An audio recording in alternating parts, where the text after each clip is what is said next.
Gold trusted gold buyers మీరు తాకట్టు పెట్టిన బంగారాన్ని విడిపించి ఈ రోజు ఉన్న మార్కెట్ ధరకు కొనబడను. మావోయిస్టులకు సంబంధించి ఆపరేషన్ కగార్ తర్వాత కేంద్ర కమిటీ సభ్యులు కావచ్చు ఈ మధ్యన చనిపోతున్నారు, ఎన్కౌంటర్ చేస్తున్నారు, చాలా వరకు లొంగుబాట్లు అనేవి అవుతున్నాయి. బట్ ఇవన్నీ కూడా మళ్ళీ ఫేక్ ఎన్కౌంటర్లు, బూటకపు ఎన్కౌంటర్లు చేస్తున్నారు అనే దాంతోపాటుగా ఒక ప్రెషర్ అనేది పెడుతున్నారు, ఒక విచక్షణ కోల్పోతున్నారు అనేది వివక్ష చూపిస్తున్నారు. అది కూడా కేంద్ర కమిటీ సభ్యుడు హిడ్మా ఎన్కౌంటర్ తర్వాత వస్తుంది. ఇందులో కూడా అగ్రకులాలకు ఒక రకంగా ట్రీట్మెంట్ అనేది ఉంది, నిమ్న వర్గాలను ఇంకో రకంగా ట్రీట్ చేస్తున్నారు అనేది.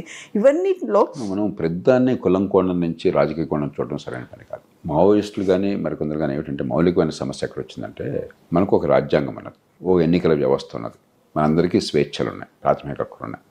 ఆ స్వేచ్ఛని కాపాడడం కోసం కొన్ని వ్యవస్థలు ఉన్నాయి, న్యాయ వ్యవస్థ కావచ్చు, మరొకటి కావచ్చు, రకరకాల వ్యవస్థలు ఉన్నాయి. ఇది లోపభూయిష్టమైంది. ప్రజాస్వామ్యం అద్భుతంగా అంటలా. నేను రోజు పోరాటం చేస్తున్న ప్రజాస్వామ్యం లోపాల మీద కదా ఈ దేశంలో. కానీ మీకు ఓటు ద్వారా నాయకత్వాన్ని ఎన్నుకునే హక్కు, ప్రభుత్వాన్ని ఎన్నుకునే హక్కు, రాజ్యాంగం ద్వారా మీకు స్వేచ్ఛలు ఉన్నంత కాలం తుపాకీ పట్టే అధికారం ఎవరికి లేదు. నేను తుపాకీ పడతాను, నా ఇష్టం, నాకు నచ్చలేదని చెప్పంటే రాజ్యం ఊరుకోలేదు. కాబట్టి ఇది మనం రాజ్యాంగబద్ధంగా అంబేద్కర్ ఆనాడు ఆయనతో పాటు రాజ్యాంగ సభ సభ్యులు తయారు చేసిన రాజ్యాంగబద్ధంగా ప్రజాస్వామ్యం నడుపుకుంటున్నప్పుడు పొరపాటు సవరించుకోవడానికి కూడా రాజ్యాంగబద్ధంగా ఒక మార్గం ఉన్నది. రాజ్యాంగంలోనే సవరణ చేసుకోవచ్చు, ప్రజల మద్దతు సంపాదించి చట్టాలు మార్చుకోవచ్చు, ప్రజలను ఒప్పించి మరి సరైన వాళ్ళు సమర్థులు ఎన్నికయ్యేట్టు ఏర్పాటు చేసుకోవచ్చు. దానికోసం మార్పులు చేర్పులు కావాలి. నేను నిరంతరం పోరాడుతాను. ప్రజాస్వామ్యంలో లోపాలు ఉన్నాయి, ఎన్నికల్లోనే చాలా తప్పులు ఉన్నాయి, దీన్ని మార్చాలని పోరాడుతున్నాను. కానీ ఎన్నికైన ప్రభుత్వాన్ని నేను ఏనాడు కూడా మీకు అర్హత లేదని నేను అంటలా. లోపభూయిష్టమో కాదో ఎన్నికల్లో మీరు నెగ్గారు. ఆ ప్రభుత్వాన్ని గుర్తించకపోయినట్టయితే నేను రాజ్యాంగబద్ధంగా నేను పనిచేస్తున్నట్టు కాదు. ఆ ప్రభుత్వాన్ని గుర్తించాలి, గౌరవించాలి. అంటే అర్థం ప్రభుత్వాన్ని దాసోహం అంటాం కాదు. కానీ మావోయిస్టులు ఇదేమిటి, మేము అసలు ఈ ప్రభుత్వాన్ని, ప్రభుత్వ వ్యవస్థని, రాజ్యాంగాన్ని గుర్తించాం. తుపాకు గొట్టంతో రాజ్యాధికారం మాకు వస్తుంది, ఈ వ్యవస్థను మార్చాలంటే ఇది ఒకటేనా నమ్ముతున్నాం. ఇది పాతకాలం బూజు పట్టినటువంటి పద్ధతులు మావో సెట్టింగ్ అన్నాడు చెప్పాడు. చైనా వదిలేసి అందరూ వదిలేశారు, మీరు పట్టుకున్నారు. అది పట్టుకున్నప్పుడు రాజ్యం మౌనంగా కూర్చోలేదు. ఇప్పుడు ఉదాహరణకి ఛత్తీస్గఢ్లో కానీ, గతంలో తెలంగాణలో కానీ, మరికొన్ని ప్రాంతాల్లో కానీ అమాయకుల్ని డజన్ల కొద్దీ చంపేశారు. ఛత్తీస్గఢ్లో ఒక ఉదంతంలో 130 మందిని చంపేశారు, ఒకే ఉదంతంలో.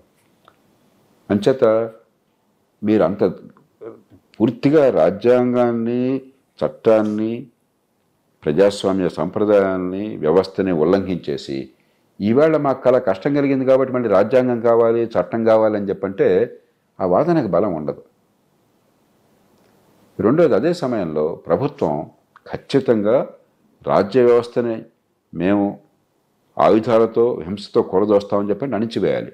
అణిచివేసేప్పుడు ప్రభుత్వానికి కొన్ని పద్ధతులను పాటించాలి. ప్రభుత్వం కూడా ఒక హంతకుడు చేసే పని ప్రభుత్వం చేయలేదు, రాజ్యాంగబద్ధంగా చేయాలి. అంచేతనే కొన్ని సందర్భాల్లో దిశ కేసు కానీ, మరో కేసు కానీ, మరి వాళ్ళు చేసింది భయంకరమైన అత్యాచారం, దానిలో అనుమానం లేదు. మనసున్న ఏ మనిషికైనా సరే ఇలాంటి వాటికి మరణశిక్ష సరైన శిక్షణ మనసు భావం కలుగుతుంది. కానీ చట్ట ప్రకారం అమలు చేయాలి తప్ప వాళ్ళని కాల్చి చంపే అధికారం మనకి ఎవరికి లేదు. అలా మొదలెడితే రేపొద్దున అమాయకులను కూడా పట్టున పెట్టుకుంటారు, అధిక దుర్వినియోగం ఉంటుంది. కాబట్టి ప్రభుత్వం నుంచి ఆ బ్యాలెన్స్ ఉండాలి. ఈ రెంటి నేపథ్యంలో మనం ప్రతిపక్షాన్ని పరిశీలించాలి. అంతేగాని నేను ఇష్టం వచ్చినట్టు చంపేస్తాను, నువ్వు మాత్రం నన్ను చంపడానికి వీల్లేదు అని చెప్పంటే అది ఆ వాదన నిలవదు. మీరు ఎప్పుడైతే తుపాకీ పట్టుకుని ఇష్టం వచ్చినట్టు ఇష్టం లేని వాళ్ళని చంపడం మొదలుపెట్టారో, అది ఒక సిద్ధాంతంగా మీరు ప్రవచించారో, మిమ్మల్ని వాళ్ళు చంపేస్తే మరి మీరు చంపినప్పుడు గతి ఏంటి మరి? అంచేత రాజ్యాంగ హక్కులు మనం కాపాడాలని చెప్పంటే మనం రాజ్యాంగ విలువలకు మనం కూడా అంకితం కావాలి. అదే సమయంలో రాజ్యాంగ బాధ్యత నిర్వర్తిస్తున్న వాళ్ళు రాజ్యాంగ పరిధిలో పనిచేయాలి తప్ప రాజ్యాధికారాన్ని ఇష్టం వచ్చినట్టు ఉపయోగించకూడదు. మీరు కలెక్టర్గా వర్క్ చేశారు, ఆ టైంలో కూడా ఇప్పుడు నక్సలిజం అనేది కనిపించింది. ఆ తర్వాత ఇప్పుడు ఆపరేషన్ కగార్ అన్నారు. 2026 మార్చ్ ఎండ్ కల్లా నక్సలిజమాన్ని మేము కంప్లీట్గా అంతం చేస్తాము అనేది. సో ఆ స్టేజ్ నుంచి ఇప్పటికి ఆల్మోస్ట్ 40-50 ఏళ్ల తర్వాత ఉన్నటువంటి సిచ్యువేషన్ ఇప్పుడు ఇంకా ఉండదు అనుకున్న టైంలో ఇంకెక్కడో ఒక చోట మళ్ళీ ఉద్భవిస్తుంది ఇంకో రూపంలో అనేటువంటి వాదనలు కూడా ఉన్నాయి కదా సార్. అంటే రెండు, ఒకటి ఈ హింసావాద తీవ్రవాద ఉద్యమాలు చాలా మేరకు తగ్గుతున్నాయి. ఉదాహరణకి ఇప్పుడు మొదటి దశలో 69 ఆ ప్రాంతాల్లో, శ్రీకాకుళం ప్రాంతంలో మనకు వచ్చింది. అంతకుముందు నక్సల్బరీలో ప్రారంభమైంది. అక్కడ పోయాక రెండో దశలో 1970ల దశకం చివరిలో జగిత్యాల, సిరిసిల్ల ఆ రోజుల్లో కల్లోల ప్రాంతాలుగా ప్రకటించారు కరీంనగర్ జిల్లాలో. కాబట్టి నాకు బాగా పరిచయం అక్కడేం జరిగిందని చెప్పాను. కానీ కాలక్రమేణా ప్రభుత్వాలు కొన్ని తప్పుడులు వేసినాయి, కొన్ని సరిగ్గా చేసినాయి. కానీ చివరికి పార్టీలకు అతీతంగా ఒక రాజకీయంగా పరిపాలనా పరంగా ఒక స్పష్టమైన వైఖరి వచ్చింది. ఒకటి, హింసని మనం సహించలేము, చట్టబద్ధమైన పద్ధతులు అణిచివేయవలసిందే ఒకటి. రెండు, అభివృద్ధిని ఈ రోడ్లు కానీ, రవాణా సదుపాయాలు కానీ, మరుగు సదుపాయాలు కానీ మారుమూల ప్రాంతాలకు వెళ్ళే ఏర్పాటు జరగాలి. మూడు, సంక్షేమ పథకాలు అందరికీ సరిగ్గా అక్కడ అందించే ఏర్పాట్లు చేయాలి. నాలుగు, అక్కడ ప్రజలను ఆకట్టుకుని ఆ ప్రజల నుంచే ప్రతిఘటన వచ్చేట్టు చేయాలి. అక్కడి నుంచే మీకు నిఘా కానీ, సమాచారం అందడం కానీ, ఆ ప్రజలను కానీ ఆకట్టుకోకుండా ఉన్నట్టయితే మీరు ఇది అణచివేయలేరు. ఇలా కొన్ని పద్ధతులను పాటించారు. రాజకీయ ప్రక్రియ ఒకప్పుడు ఏం చేసేదంటే అక్కడ దూరంగా అక్కడ వెళ్ళేది కాదు అసలు. కాలక్రమేణా రాజకీయ పార్టీలు కూడా బాగా అక్కడికి వెళ్ళి ఓట్ల కోసం ప్రజలకు వెళ్ళి అక్కడ సంక్షేమాన్ని ప్రజలకు అందజేసి రకరకాలుగా ఏదో భాగంగా ఈ రాజకీయ ప్రక్రియలో ప్రజలను భాగస్వామ్యం చేశారు. ఓ పక్కన పోలీస్ యంత్రాంగం పటిష్టమైన చర్యలు, మరో పక్కన ప్రభుత్వ సంక్షేమ పథకాలు, మూడో పక్కన రాజకీయ ప్రక్రియ కలిసి కాలక్రమేణా మన తెలుగు రాష్ట్రాల్లో ఈ మావోయిస్ట్ ఉద్యమానికి పెద్ద పాత్ర లేకుండా చేసినాయి. మరి చాలామంది చెప్పేది నాకు వివరాలు తెలియవు, మన నాయకులే అక్కడికి ఇతర ప్రాంతాలకు పోయి అక్కడ ఛత్తీస్గఢ్ లాంటి ప్రాంతాల్లో పెద్ద ఎత్తున మళ్ళీ చేపట్టారు. వాళ్ళు ఇక్కడి నుంచి నేర్చుకున్నారు.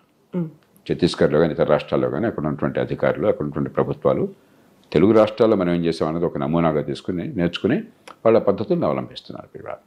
కాబట్టి దీర్ఘకాలంగా ఆలోచిస్తే మావోయిస్టు ప్రభావం ఈ దేశంలో తగ్గుతున్నది, బహుశా కొంతకాలం అంతరించిపోతుంది.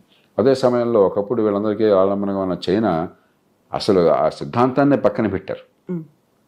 చైనాలో ఒక సీనియర్ అగ్రశ్రేణి నాయకుడు నాకు, మేమంతా విందు భోజనంలో ఉన్నాం, ఆయన హోస్ట్ మాకు. నేను నవ్వుతేమంటే మా కమ్యూనిస్టులకి ఇప్పటికి కూడా మీ సంగతి అర్థం కాలేదు, వాళ్ళకి ట్రైన్ చేయొచ్చు కదా అని అంటే ఆయన అన్నాడు, చైనాలో communist party it's about political stability and order. సమాజంలో శాంతి భద్రతల కోసము, రాజకీయ సుస్థిరత్వం కోసం తప్ప ఆర్థిక విధానాల కోసం కాదు. మీ కమ్యూనిస్టులుగా అర్థం కావాలని చెప్పినాడు ఆయన. ఆ విజ్ఞత మన వాళ్ళకి లేకుండా పోయింది. వాళ్ళే వదిలేసిన దాన్ని పట్టుకుని అసలు మావోయిస్ట్ పేరేంటి? కొన్ని పార్టీలు అయితే లిన్పియావో మరొకటి మీకు నాకు అర్థం కాని భాషలో మాట్లాడలే. ఈ జాతి నుంచి వచ్చినాయి కాదు, ఈ గడ్డ నుంచి పుట్టినాయి కాదు ఈ సిద్ధాంతాలు, ఆలోచనలు.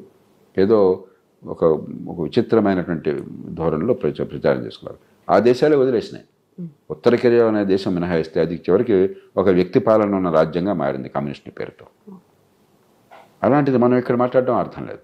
మనం చూడవలసింది వేళ ఆర్థిక ప్రగతి, సామాన్యుడికి దానిలో భాగస్వామ్యం, ఎదిగే అవకాశం. ఆ రెంటిని సమన్వయం చేయటం. కమ్యూనిజం మనకి ఇచ్చినటువంటి గొప్ప వరం ఏంటంటే సామాన్యుడి హుందాతనాన్ని, అవకాశాన్ని పెంచడం ఎట్లా, ప్రగతితో పాటు. ఆ రెండు కలిసినాయి కాబట్టి ప్రపంచంలో ఇవాళ అన్ని వర్గాలకి అవకాశాలు లభించే పరిస్థితి వచ్చింది. దాన్ని ఎలా సమన్వయం చేయాలి ఆలోచించాలి తప్పితే ఈ పాతకాలపు సిద్ధాంతాలు పెట్టుకుని నలుపు తెలుపుగా భావిస్తే ఉపయోగం లేదు.